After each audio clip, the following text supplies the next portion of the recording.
ஹிரா குகையில் நபி ஸல்லல்லாஹு அலைஹி வஸல்லம் அவர்களுக்கு முதல் வஹி அருளப்பட்ட பிறகு சிறிது காலம் வஹி வருவது நின்று போனது. அந்த காலகட்டத்தில் நடந்த ஒரு முக்கியமான நிகழ்வை பற்றி இன்று நாம் அறிந்து கொள்ளப் போகிறோம். ஒரு நாள் நபி ஸல்லல்லாஹு அலைஹி வஸல்லம் அவர்கள் தனியாக நடந்து சென்று கொண்டிருந்த போது வானத்திலிருந்து ஒரு குரல் கேட்டது.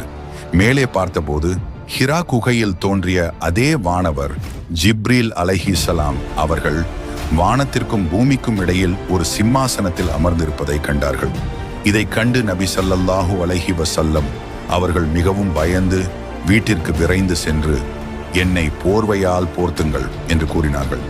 அப்போது இறைவன் இந்த வசனங்களை அருளினான். யா ஐயூஹல் முத்தசிர், போர்வை போர்த்திக் கொண்டிருப்பவரே, கும் ஃப அதீர், நீர் எழுந்து மக்களுக்கு அச்சமூட்டி எச்சரிக்கை செய்வீராக.